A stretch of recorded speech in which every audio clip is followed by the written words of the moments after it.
WNST, Towson, Baltimore, and Baltimore Positive. We're positively taking the Maryland Crab Cake Tour on the road all summer long. It is all brought to you by our friends at the Maryland Lottery. We're giving these scratch-offs away, the throwback scratch-offs of the 50th anniversary. Got jackpots rolling through this week. We're going to be at Spirits West on Wilkins Boulevard, or Wilkins Avenue, I should say. Boulevard. You know I'm from East Baltimore. We're going to be there from 2 until 5 on Thursday. Chris Pike is going to be bringing his Mount St. Joe regalia galia. And Chad Weisling, NFL agent to Josh Jacobs, who lives in Canton, is going to be coming over and agenting with me. We're going to be crab caking. They put the Orioles games on over there. Have a good time. I'm going to be wearing my Window Nation floppy hat, 86690 Nation. You buy 2, you get 2 free. We'll be doing the crab cake tour all summer long. And here's kind of a cool thing. We're doing our 25th anniversary of the radio station on August the 3rd, and we're doing it at Costas. It's going to be a big, big celebration. Come on by. This guy here, I loved him from the minute I met him. I remember I was writing a piece for a local publication, and they sent me down, and they said, we want a profile piece on Gregg Olson. 1992, I just left the paper. My hair was long, so I'm going to let my hair out because Otter will remember the long locks that are now back in my life. It's my COVID hair, Otter. But you remember me coming up, my little reporter's notebook. I covered hockey. You were a star, man. I remember that night in Oakland. I was a fan of yours, Brady, Moose. I mean, I was a fan. And I had a radio show, and you were always good to me. And from the minute I met you, you were always I rooted for you. I was disappointed when you left, and but it's always good to have you back. And you showed up on the television broadcast, and you're in my phone. I'm like, I'm gonna hit Otter and see how Otter. First things first, dude. How are you feeling? Are you doing all right, brother? Doing all right. Doing all right. I'll get the test for hopefully the radiation killed everything and should be good to go. But feel fine, and just keep moving on day to day. Yeah, 12, 14 pitches in you. Can you pitch a 6th inning, get us to the 7th, maybe 7th to the 8th? I don't know. I don't think my 75, 80 is going to work anymore. But.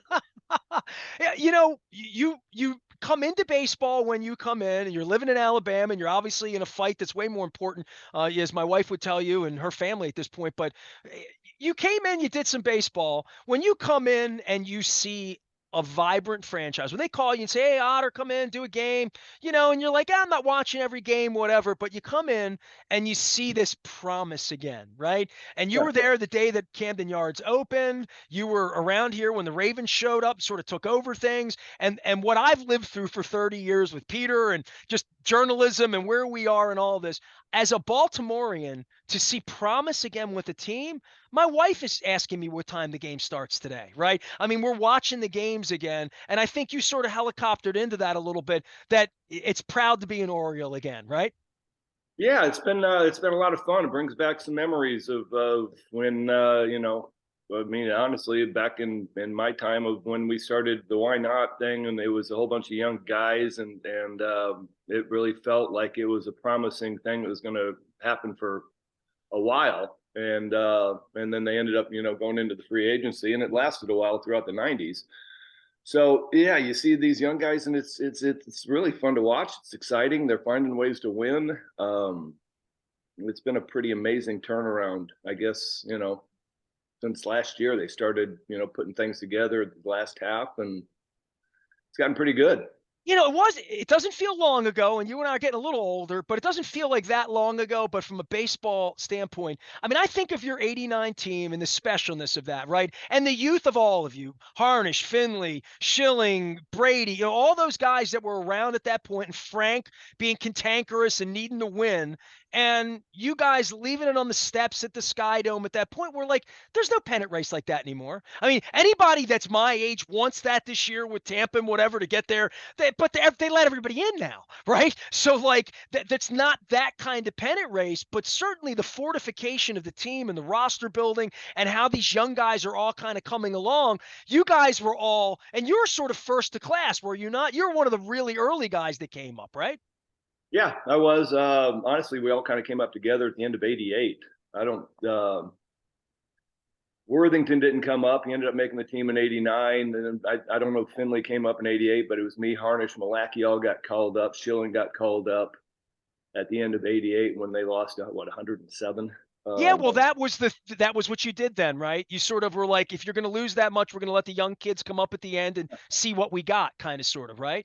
Yeah, and so yeah, I was one of the original guys, but like I said, Brady had been there, but didn't get a whole lot of playing time. Debo came over in a trade in the offseason. Well, who else? I think that pretty much covers. Milligan came Milligan, over yeah. as a Rule 5 or a trade in the offseason, and just kind of pieced together the team around the Ripkins in the middle. Well, but in '89, there was this start that said we're real 5 minutes after losing 100 games with all of these young guys at a time. I mean, Otter, we lost the football team here, right? Like we have Lamar here, right? And we have, all these things. And we have legends, even Ray Lewis, and God bless his child. He lost last week. And I remember Ray when Ray was a little baby at the barn with Ray, and all of that happened. I remember you coming to the barn. I have pictures of you and me at the barn in Resig that I'm going to share out on social media here this week to commemorate our reunion here. But the '89 team came at a time when like we were brokenhearted about the Colts. We're brokenhearted that the Orioles stunk in '88, and we're brokenhearted that a lot of the guys were broken down. Eddie was, that air, that '83, Tippy, Eddie, Flanagan, all those guys. Flanagan's pitching for the Blue Jay, like all of that was happening at that time. And then in '89, it all happened. I remember being at the paper the night the Oakland thing happened with you. And I remember we were all listening on the desk. It's 1 o'clock in the morning on the radio. The game, I don't think the game was on television, but whatever that era of you then pitching in these big games right away, young, it is really reminiscent of Rutschman. Like they haven't been here losing a long time. They're new. The minute Rutschman got here, changed everything. You guys were more like a cavalry, like a teamwork. But Rutschman has been the straw in all of this, and Mullins being here, and some other guys. But this year, it feels like it's blossomed in that '89 way, and I guess that's one of the reasons they had you coming back talking baseball. It really, yeah. I guess the time when Rushman came up, it seems kind of weird because I mean, it hasn't been overly dominant, but it's just that's when the switch flipped and things came around. Mullins obviously has gotten much improved since Rushman came up, and I wouldn't coincide it at all with that. But you add those two together, and then you got Gunnar and some other pieces that are obviously doing well, and the back end of the bullpen's about as good as there is. So it's been a lot of fun to watch. It's just weird how it seems like it all kind of flipped at the end of May last year. You were a big deal. And I think some people thought you were going to be a starter when you got drafted. You came in, you were a guy that we knew about, that we followed, and, going through the minors and, Auburn, the whole deal. The pressure on Ben, Ben was different as a 1-1 and Adley Rutschman, and I guess Jackson Holliday will have that. Can you speak to that a little bit and that what that meant then and what that even means now financially and otherwise, but to actually come up and be, I don't want to say the savior, because we went through that with Wieters and we went through that with Ben, that when that is put on you, that's different than even where you were supposed to be pretty good. You were, and you went to the bullpen and that became your thing. But I mean, that for every Strasburg, for all of those guys, you measure them later. And Rutschman, my God, he's 1 year into this, right? I mean, and we're already putting that on him. That pressure's tough. Yeah, I guess I never felt it. I never saw it. I mean, I had the pressure of just what I expected myself to do. And so I guess I don't understand, I mean, I was 1-4, and I mean, my comical thing is that I was the first round pick to make it for the Orioles since '78. So the Orioles went 10 years without a first round pick making it to the big leagues, and that first round pick was Drungo Hazelwood. So My favorite name of yeah, Orioles good name. history. And listen, I was an Orioles fan during all of that, and I remember the pressure on every Mark Smith, on every Jeffrey Ham, all those ones. You remember the names of all the guys, and either make it or they don't. It's terrible that we judge it that way, right? We remember Steve Dalkowski around here in Baltimore from the '50s, and I remember Jim Fuller and all of these Bob Baylor, great prospect guys. And but you get labeled with the fans. And I think when you show up at the ballpark, when Ben McDonald walked into that bullpen, out of that bullpen that night, it felt like that was a different feeling because he was a 1-1. Maybe you didn't feel it as a player, but I felt it as a fan. I never felt it. I didn't see it with Ben either. I didn't see him wearing this, moniker or feeling the stress of the situation. I think he was the same as me. It's just I have an expectation of what I think I should do here, and that's the pressure that I was under, was what I expected myself to do, and not. I never felt anything from the fans of expectations or anything. Honestly, it was just, hey, they were happy for me to be there, and then I got off to a rough start in the first part of April, and then after the Oakland game, everything just kind of switched for me too, and it just no, there's nothing. I never felt anything. I didn't see it with Ben either. So You guys were calm. I mean, it was a very professional. That was a pretty loose, fun, young. Maybe like this group, right? Maybe there is more pressure when you're 30 doing it, or you get a little older and you think about it differently. That when you're younger, it just feels like these guys just they're not associated with anything in the past or any of the losing that the yeah, fans have been through or any hard times, any of that. This is just where they are right now, and winning's contagious and it's fun. It really yeah, is. I know. Yeah, and there's a lot to be said for coming up clean and not being part of a losing franchise and a losing team that some guys get stuck with. And it was the same with us in '89, where yeah, you know what, we really didn't have anything to do with the 107 losses in '88, and that's not my business. I'm here to take care of business this year, and I'm sure it's kind of the same thing with some of those young guys. They haven't felt the stress of losing for 5 or 6 years and what that does to you, and it's different. I mean, I ran into a couple teams that were not very good. I never liked the Toronto Blue Jays. And about a year and a half ago, my wife and I moved out to the sticks, and my wife loves birds, and she's been feeding birds. Blue Jays are nasty. I mean, they're just awful birds. And in '89, I didn't like them because of the whole thing. But like, I've come to live with Blue Jays around. They're nasty creatures. So the more we beat them, the more I like it. Gregg Olson is here. I don't want to talk '89 anymore. I want to talk about modern baseball. I've had you on every year, 2 or 3. You Yeah. pop in and we catch up, and it's a beautiful thing, and I share old pictures of us at the barn when we were young and handsome. And during the course of time, I don't want to say you're curmudgeonly. I think you're outspoken, especially on Twitter, about the game and about pitching and about the analytics and just bullpen, all that stuff. You're a scientist about the game. What has this year's version of the game and the changes with pitch clock, pickoffs, 10th inning, do you like it? Because it feels like it's the most universally, I'm 55, I've been doing this 31 years on the air now. I think it's the most universally first thing, and we're all coming back to baseball for the first time now. I mean, there's a lot of the community that tuned out for years and years. They're back now, and when they're back, games at 6:30, games getting over. It's crisp. Team's good. I want to go to the game and be home at 10 o'clock. Like, all of that happens, and it feels like they made the game better. And I don't know that there have been many times where you and I could get together and say, baseball's better this year than it's ever been. And there's part of that we're winning. I'll throw that in. But the game itself is much more watchable and digestible from a fan standpoint. Well, I'll first of all, the curmudgeon thing was, it's some you getting some arguments on Twitter and people being experts. I Anyway, love that you have a strong point of view. You've earned that. You deserve that. well, you know what? I mean, I can have a conversation because I was actually out there doing it, and but I didn't think I'd like the pitch clock. I thought I would hate all that surrounded that, the California softball extra inning rules. That's what it was called initially, because I was out in California. It was California softball extra inning. I Uh, called it beer league softball, but well, it's California girls softball is what it was, and but once I got there and I watched it and was announcing the games, it has a better pace.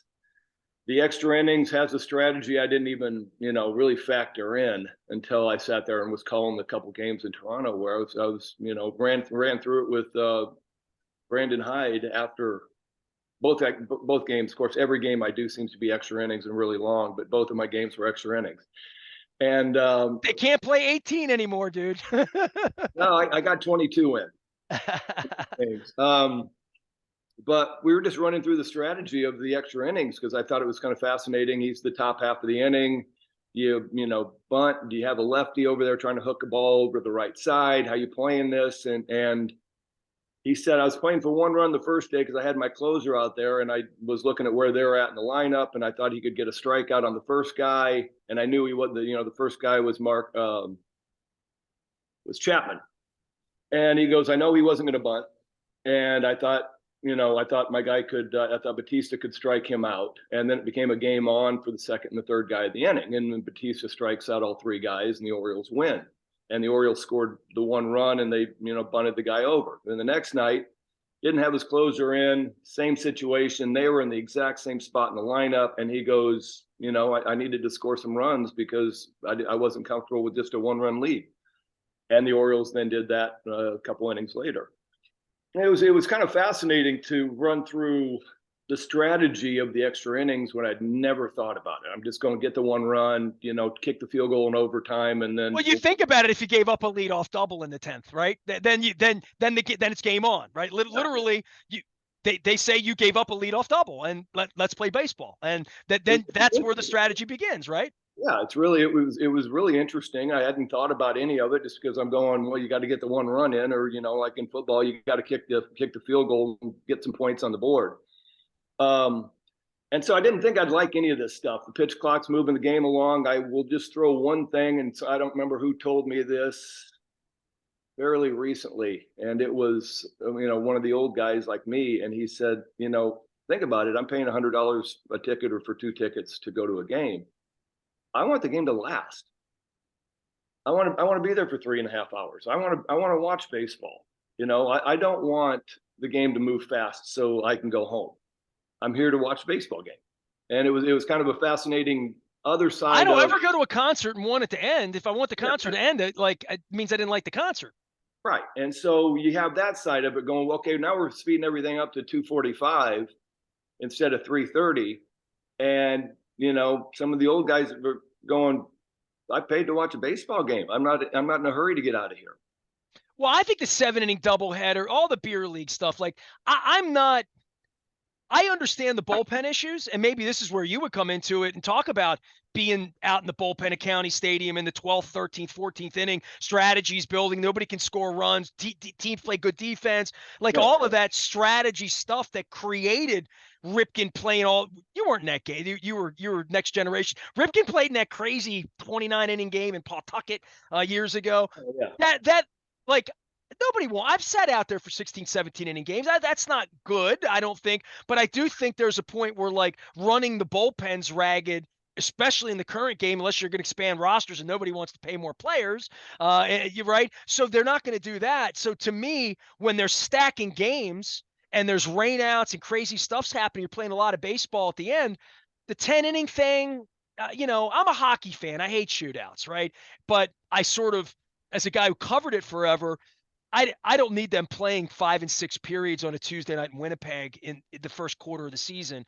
But maybe the second half after the All-Star game, maybe there's things that they could do if they're going to bastardize the game, which they've already done, to maybe tweak it even more. But I would figure that every pitcher, young or old, but you're particularly old school, that you would just hate it. As from a pitcher standpoint, you would hate the clock, you would hate the guy on second base, and you would never turn on it. But even you see some sense in it, not just business sense or making money sense, but just pragmatic sense for humans and travel and baseball and things you went through that probably weren't great experiences and probably weren't the best thing for baseball or for either team or for either bullpen for the next week if they have to go to New York and play the Yankees next week. I just think there's just something that I'm not able to grasp, I guess. All right. So I came up in 88, 89. We had a 5-man bullpen. And so if we went and started getting into the game where it's going to be 15, 16 innings, one of your guys is the long guy, and he's out there from 11, 12, 13, 14, 15, as long as he can go. And I hope that was Williamson, by the way. No, Williamson was actually my kind of 7th, 8th inning guy. But I'm looking at it going, we had 5 guys in the pen. And so maybe a starter would come back on his bullpen day or something, just to eat some innings. And now I'm looking at it, they got 9 guys in the bullpen. And it sure seems like they just don't bounce back the next day. And that's the one thing that kind of look at. I'm going, you could play 20 innings. You got 9 guys in your bullpen. Just use them right and everything's fine. And your bullpen's going to be wiped out the next day and you're going to need your starter to go deep. But that part was just kind of weird for me of, wow, we're stressing the bullpen. So I was like, there's 9 guys out there. We had 5. and I wasn't working every day. If we were losing, I wasn't working, so I'd be fresh the next day. And so, in essence, I got four guys trying to eat up all the innings, and if I needed to eat one up, I'd eat one. But it's just weird for me to watch. Going, they don't bounce back very well, and everybody's stressed out about using the bullpen guys. And I was like, you got nine. I Well, don't maybe get it. one way to do it is put a guy on first base in the 10th and second base in the 11th. Like, give me a chance to play in overtime. Yeah. At least in hockey, they give you 5 minutes, 10 minutes, whatever. At one point, they were doing 20 minutes, but like, give me a chance to play a little bit. It's like college football and kicking these field goals and playing goal line and like whatever. Let's play a little football. Let's play a little baseball. We made it this far, and you got the game over quicker. So to your point, like the pitch clock's making it quicker. So you get Yeah. into the 10th inning, only 2.5, 2:45, whatever. Play an inning or two more. I mean, like, I'm okay with that, but I don't want to see 16, 17, 18. I think by the time we get to 12, put a guy on third base and give him a lead. Yeah, play, but I play, mean, play pickoff. there's probably something, but they let the genie out of the bottle, so I don't think we're going to get it back in. Play rundown. Old school. Otter, you played rundown in Nebraska, right? Yeah. Absolutely, Yeah, man. Played wall ball, had to do all yeah. that. Man, you and I are the same age, so we have the same memories, except I grew up 4 miles from Memorial Stadium. Gregg Olson is here, the Otter, always a pitcher at heart and always a pitcher in mind and spirit. Anything else you want to say about the game itself and actually your attachment to it, your involvement, and the fact that old guys like me call old guys like you once in a while, and Masson calls you, and you come in and have some fun, but what do you love about it when you find it? I mean, do you watch the World Series? Are you a guy that would be a little bit more into this pennant race thing? I mean, the thing that shocked me, it doesn't shock me that Ben's really good at it, that Ben wants to do it. That Ben's doing the Jim Palmer role, that Ben's flying in, doing the games, and Ben's great at it. And I always loved Ben, ever since he bought me dinner in Toronto that time. But like the fact that he would be attracted to it and want to do it. You got to be built a certain way to be Jim Palmer and to be doing this for 50 years after you've done doing it. Yeah. No, I'm Ben's really good at it, and I'm trying to do the same thing in essence, and I'm doing the ESPN stuff, and hopefully I can get some more work with the Orioles. I'll be doing actually Ben and I are doing a game with Kevin Brown end of 3 games end of August. You're doing them together? Yeah. Oh, break news. Whoa. What games are you doing? I got to make sure they're not on the damn Peacock or one of them places. I can't get the game. No, White Sox series end of August. In Baltimore? Yeah. I smell crabs is what I do, Greg. Right. Gregg Olson joining us here. Please stay healthy, right? I mean, let's get and please share that good news, because when I heard the bad news, I obviously reached you right away with a text. But share the good news, man. People we're pulling for you. We're always pulling for you, man. All right. That. Yep, I do. Gregg Olson back on the airwaves in my living room, back in the community. If you see a guy eating crabs, it looks like Olson and McDonald over Costas with a whack job with long hair. It might be us. I'm going to be eating crab cakes at Spirits West on Thursday from 2 until 5. We're going to have Chad Wiesling with us. Chris Pike is going to come by and do all the Mount St. Joe, probably sing the fight song. I'm going to make him sing the fight song. He's going to have a crab cake with me. It's all brought to you by the Maryland Lottery, as well as our friends at Window Nation. And Otter, I'll show you this before I let you go. Raskin Global, Leonard Raskin's our sponsor. He does wealth management. He's a great dude. But this is a special crab opener. It's got the beer and the crab mallet all in this, right? I mean, that's solid. You wish you had these tools out in the bullpen back in the day. You do things. I am Nestor. We are WNST AM 1570, Towson, Baltimore. And I promised to share that photo of Otter and I from the barn back on. I think it was my 5th anniversary party, I think, with Rasig. So always good to see you. Nice seeing you too, Nestor. Take care. Back for more of Baltimore Positive right after this. Stay with us.